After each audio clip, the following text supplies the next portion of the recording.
اس راستے میں داعی کے چلنے میں دو چیزیں شرط کے درجے میں ہیں. داعی کے اس راستے میں چلنے میں دو چیزیں شرط کے درجے میں. اگر ان دو شرطوں کو اس راستے میں چلنے والا پورا نہیں کرتا تو وہ اس کام میں اس راستے میں چل نہیں سکتا. وہ اس راستے میں چل نہیں سکتا. اس کے نہ چلنے کے 100 بہانے مل جائیں گے اس کو اگر صبر اور تقوی نہیں ہے. یہ دو بنیادی شرطیں ہیں اس راستے میں چلنے کے لیے، صبر اور تقوی. انبیاء علیہ السلام کی ساری محنت اور کوشش کا خلاصہ یہی دو چیزیں ہیں. یوسف علیہ السلام کے سارے واقعے کے بعد اللہ نے فرمایا انہ من یتقی و یصبر، کہ جو آدمی تقوی اختیار کرے اور صبر اختیار کرے، اللہ رب العزت کسی حال میں، کسی خطرے میں، کسی زمانے میں اور کسی بھی تنگی میں اللہ تعالیٰ اس کو ضائع نہیں فرمائیں گے.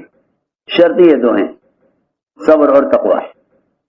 اللہ مجھے معاف فرمائے، انہی دو چیزوں کی کمی ہے.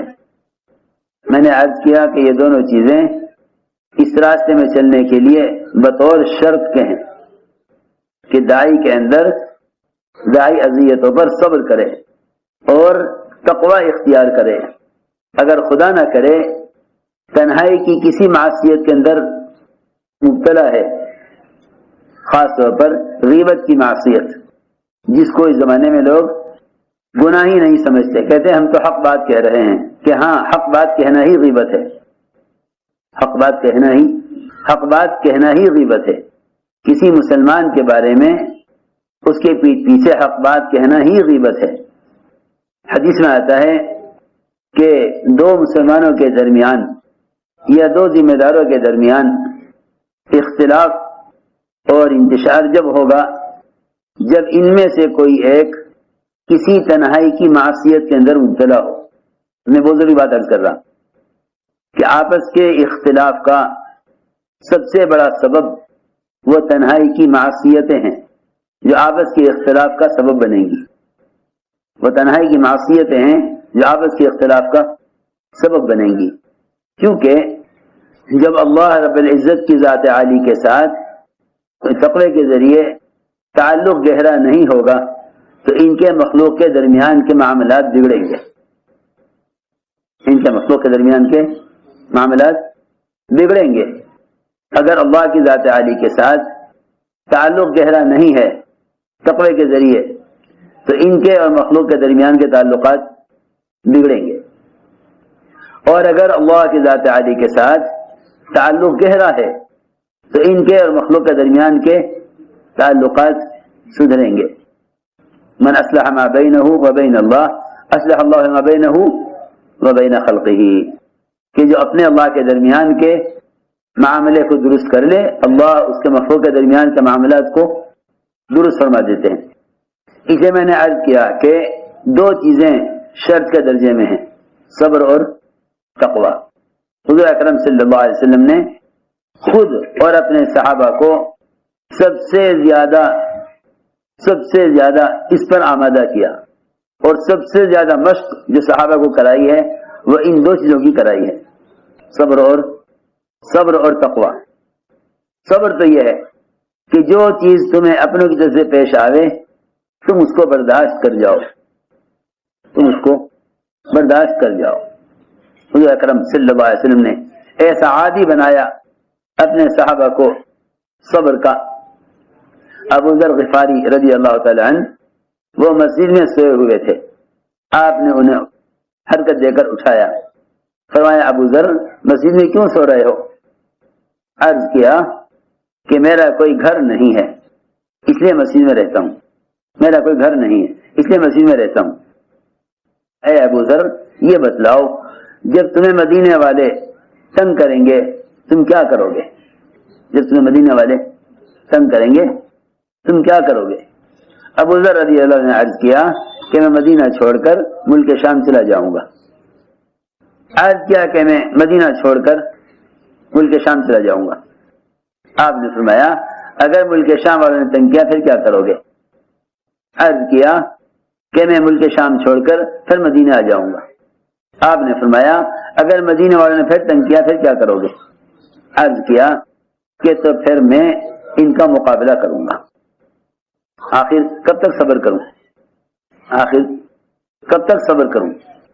ہمیشہ یاد رکھنا داعی کے صبر کی انتہا موت تک بھی پوری نہیں ہوتی،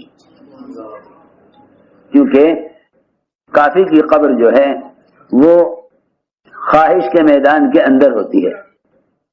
کافر کی قبر خواہش کے میدان کے اندر ہوتی ہے، یعنی کافر کی خواہشات اس کی حیات اور زندگی سے زیادہ وسیع ہوتی ہیں۔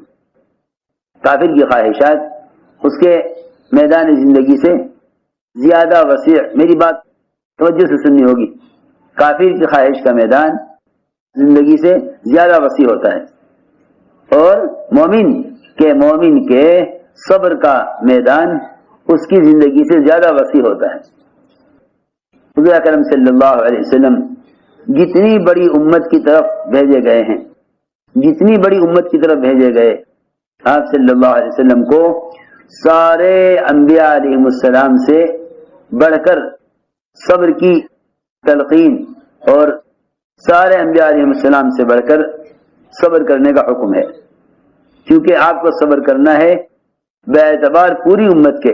انبیاء علیہ السلام نے جو صبر کیا ہے وہ اعتبار اپنی اپنی قوم کے کیا ہے، انبیاء نے صبر کیا ہے بے اعتبار قوم کے، حضور اکرم صلی اللہ علیہ وسلم نے صبر کیا ہے بے اعتبار امت کے۔ تو میں عرض کر رہا تھا کہ داعی کے صبر کا میدان اتنا وسیع ہے کہ اس کی قبر اس کے میدان صبر کے اندر ہے، جس طرح کافر کی قبر اس کے میدان خواہش کے اندر ہے۔ اس لیے یہ کہنے کی تو گنجائش ہی نہ رہی کہ بھئی ہم کب تک صبر کریں، کب تک صبر کریں۔ آپ نے فرمایا اے ابو ذر، جب تم دوبارہ مدینہ آ جاؤ گے ملک شام سے، پھر مدینہ والے تمہیں پھر تنگ کریں گے، پھر کیا کرو گے؟ نہیں، اب کب تک صبر کروں گا، اب ان کا مقابلہ کروں گا۔ آپ نے فرمایا اے ابو ذر، جہاں تمہیں ذمہ دار بھیجیں تم ان کے حکم پر چلتے رہنا، اور جہاں تمہیں اپنے ساتھ لے کر جائیں تم ان کے ساتھ چلتے رہنا، یہاں تک کہ تم مجھ سے قیامت میں آ کے مل لینا، یہاں تک کہ تم مجھ سے قیامت میں آ کر مل لینا۔ یہ فرمایا حتی تلقانی وانت علی ذلک، یہاں تک کہ تم مجھ سے قیامت میں آ کر مل لینا۔ اس سے پہلے مت سوچنا کہ صبر کی مدت ختم ہو گئی یا صبر کا پیمانہ لبریز ہو گیا، ہرگز نہیں، تم اسی حال میں آ کر ہم سے مل لینا۔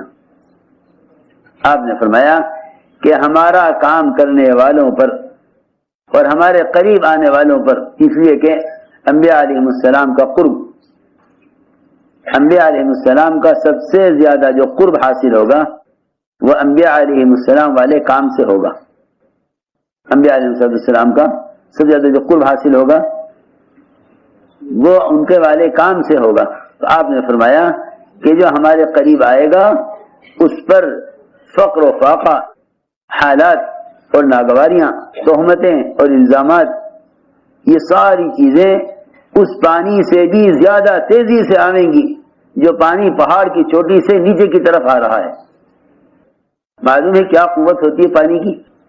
کہ پانی پہاڑوں سے نیچے کی طرف بہتا ہے، جھرنے اور شلالات جو اوپر سے نیچے کی طرف آتے ہیں۔ فرمایا کہ جو ہمارے قریب آئے گا، کتنی بڑی بات ہے، فرمایا جو ہمارے قریب آئے گا اس پر پہاڑ کی چوٹی سے چلنے والا پانی کا سیل، اس کی بھی وہ رفتار نہ ہوگی جو رفتار مصائب اور تکالیف کی ان لوگوں پر ہوگی جو ہمارے کام کو کریں گے۔ ایک صحابی نے عرض کیا آپ کی رفاقت چاہتا ہوں۔ آپ نے فرمایا اعد للفقر تجفافا، اگر ہمارا ساتھ چاہتے ہو تو پھر کمر کس لو فقر و فاقے اور تنگی اور پریشانیوں کے لیے۔ جو ہمارے جتنے زیادہ قریب آئے گا، جو ہمارے جتنا زیادہ قریب آئے گا اس کا حالات اور مسائل اتنی زیادہ قوت اور کثرت سے آئیں گے۔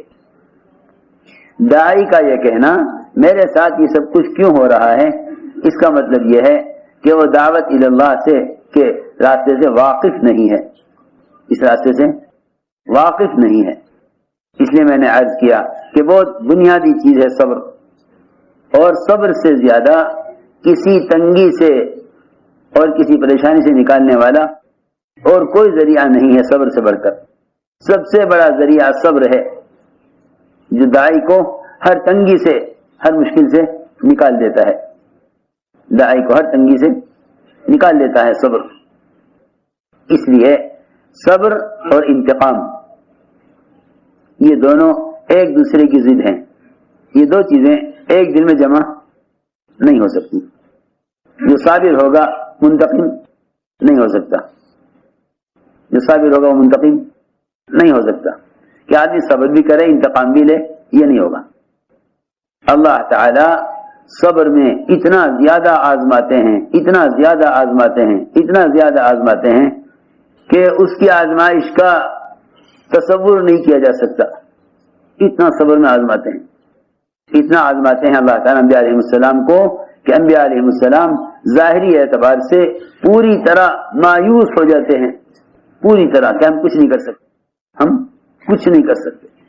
یہ آزمائش اس لیے ہوتی ہے، اللہ تعالیٰ دیکھنا چاہتے ہیں کہ حالات کو تنگ کر کے دیکھو انہیں ہمارے کام پر کتنی بصیرت ہے۔